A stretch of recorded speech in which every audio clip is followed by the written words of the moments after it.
नमस्कार सभी EPS 95 pension धारकों का आज के इस वीडियो में स्वागत है। आज के इस वीडियो में ईपीएस 95 पेंशन धारकों के लिए एक बड़ी खबर निकल कर आई है, तो उसी के बारे में अभी मैं आपको इस वीडियो में जानकारी देने वाला हूँ।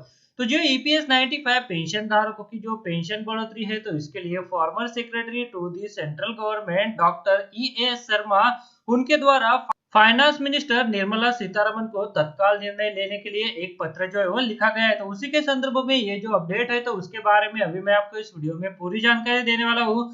तो आप इस वीडियो के साथ अंत तक बने रहिए, ताकि ये जो ईपीएस 95 पेंशन धारकों की पेंशन बढ़ोतरी के लिए former secretary to the central government doctor S Sharma द्वारा फाइनेंस मिनिस्टर को जो पत्र लिखा गया है, और इस पत्र में ईपीएस 95 पेंशन धारकों की जो पेंशन बढ़ोतरी की मांग की गई है, तो इसके बारे में आप सभी को पता चल सके। और इसी तरह के अपडेट जानने के लिए अगर आपने चैनल को अभी तक सब्सक्राइब नहीं किया है, तो वीडियो के नीचे एक रेड कलर का बटन है, उसे प्रेस करके आप चैनल को सब्सक्राइब करके रख लीजिए।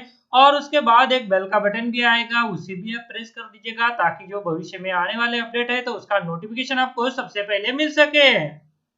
तो चलिए, देश के 65 लाख ईपीएस 95 पेंशन धारकों के लिए ये जो बड़ी खबर निकल कर आई है, तो उसी के बारे में अभी हम इस वीडियो में जानकारी लेने वाले हैं। तो ये ईपीएस 95 पेंशन धारकों की जो न्यूनतम पेंशन बढ़ोतरी है, तो उसके लिए former secretary to the central government doctor S Sharma द्वारा माननीय वित्त मंत्री जी को एक पत्र जो है वो लिखा गया है, जिसमें ईपीएस 95 पेंशन धारकों की पेंशन बढ़ोतरी के लिए तत्काल निर्णय लेने के लिए कहा गया है। तो जी हाँ दोस्तों, इसी के संदर्भ में ये जो अपडेट है, तो उसके बारे में अभी हम इस वीडियो में जानकारी लेने वाले हैं। तो जी हाँ दोस्तों, केंद्र सरकार के पूर्व सचिव डॉक्टर एस शर्मा ने वित्त मंत्री निर्मला सीतारमन से ईपीएस 95 के तहत पारिवारिक पेंशन राशि बढ़ाने का तत्काल निर्णय लेने के लिए आग्रह किया है। मंगलवार 22 सितंबर 2020 को यहाँ एक पत्र में उन्होंने कहा है कि कोविड 19 संकट के समय में आज ईपीएस 95 के तहत 60 लाख पेंशन धारक असहाय स्थिति में प्रतीत होने वाले लोगों में से एक है। ईपीएस 95 को भविष्य निधि संगठन यानी ईपीएफओ द्वारा प्रबंधित किया जाता है। इसमें से 40 लाख प्रति माह 1,500 रुपए से कम और कई ईपीएस 95 पेंशन धारकों को 1,000 रुपए प्रति माह से कम पेंशन मिल रही है। मैं समझता हूँ कि 1,000 रुपए की न्यूनतम पेंशन 5 साल से अधिक समय से स्थिर है। हालांकि जीवन यापन की लागत में भारी बढ़ोतरी हुई है। यह वह खंड है जो बढ़ती स्वास्थ्य समस्याओं के चपेट में है।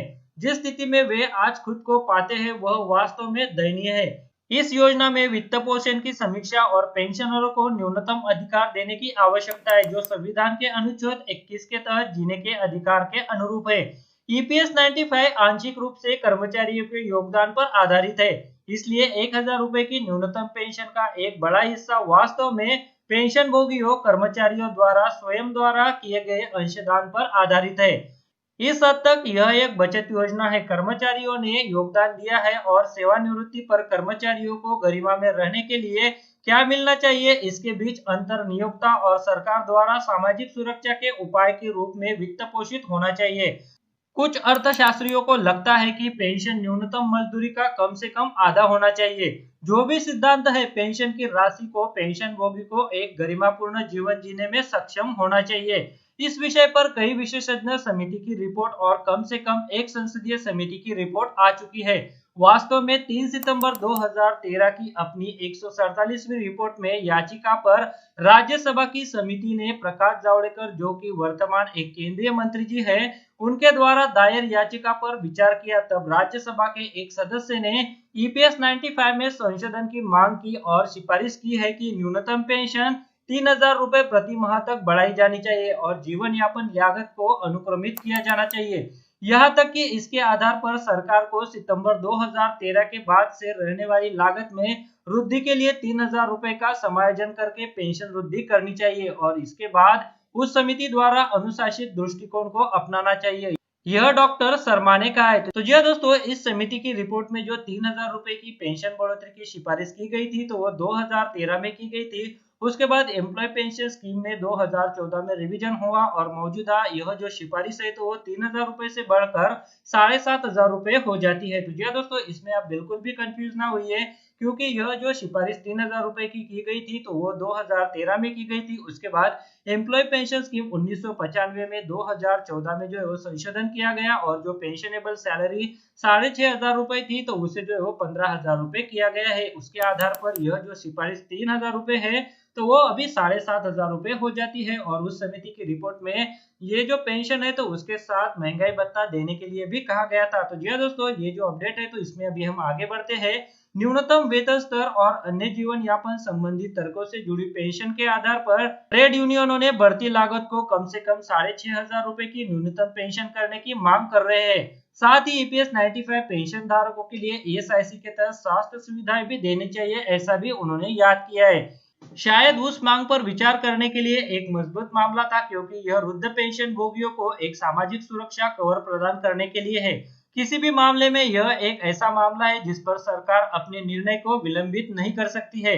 मुझे आशा है कि आपका मंत्रालय केंद्रीय श्रम मंत्रालय के परामर्श से ऊपर बताए हुए अनुसार न्यूनतम पेंशन को बढ़ाने के लिए एक तत्काल निर्णय लेगा। तो जी दोस्तों, यहाँ पर ईपीएस 95 पेंशन धारकों की ये जो न्यूनतम पेंशन बढ़ोतरी है तो उनके लिए यहाँ पर ये जो बड़ी डिमांड है तो पूर्व सचिव डॉक्टर ई.एस. शर्मा जी ने वित्त मंत्री जी को की है, जिसमें ईपीएस 95 पेंशन धारकों की जो न्यूनतम पेंशन है तो उसे जो है वो बढ़ाने के लिए उनके द्वारा यहाँ पर वित्त मंत्री जी से सिफारिश की गई है। तो यह दोस्तों, ईपीएस 95 पेंशन धारक जो लगातार यहाँ पर उनकी पेंशन को बढ़ाने के लिए प्रयास कर रहे हैं, ऐसे में पूर्व सचिव डॉक्टर ई.एस. शर्मा जी द्वारा ये जो ईपीएस 95 पेंशन धारकों की पेंशन बढ़ोतरी के लिए प्रयास किया गया है तो इससे जो वो ईपीएस 95 पेंशन धारकों की जो डिमांड है तो उसके लिए और मजबूती मिलेगी। तो जी दोस्तों, यहाँ पर उन्होंने जो डिमांड की है तो वो सीधे फाइनेंस मिनिस्टर से की है। ऐसे में यहाँ पर ईपीएस 95 पेंशन धारकों के लिए एक बार फिर से जो है वो आशा जाग उठी है कि उनकी पेंशन जो है वो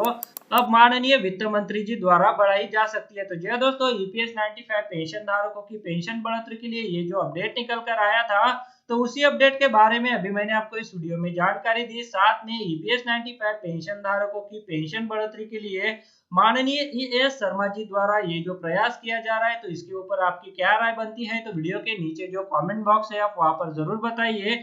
साथ हम भी हमारी तरफ से डॉक्टर ई.एस. शर्मा जी को यहाँ पर धन्यवाद देते हैं कि उन्होंने ईपीएस 95 पेंशन धारकों की ये जो मौजूदा स्थिति है तो उसे जो है वो समझा है और माननीय वित्त मंत्री जी को ईपीएस 95 पेंशन धारकों की पेंशन बढ़ोतरी के लिए यहाँ पर जो है वो पत्र भेजा है। तो ये दोस्तों, आज के इस वीडियो में इसी के संदर्भ में ये जो अपडेट था तो उसके बारे में अभी हमने इस वीडियो में जानकारी ली। वीडियो में दी गई जानकारी अच्छी लगी तो वीडियो को लाइक जरूर कीजिएगा और इस वीडियो को आप ज्यादा से ज्यादा ईपीएस 95 पेंशन धारकों के साथ शेयर कीजिए, ताकि इसके बारे में सभी ईपीएस 95 पेंशन धारकों को पता चल सके। और इसी तरह के अपडेट जानने के लिए अगर आपने चैनल को अभी तक सब्सक्राइब नहीं किया है तो वीडियो के नीचे एक रेड कलर का बटन है, उसे प्रेस करके आप चैनल को सब्सक्राइब करके रख लीजिए और उसके बाद एक बेल का बटन भी आएगा तो उसे भी आप प्रेस कर दीजिएगा, ताकि आपकी पेंशन के बढ़ोतरी के संदर्भ में भविष्य में जो भी अपडेट आए तो उसका नोटिफिकेशन आपको सबसे पहले मिल सके।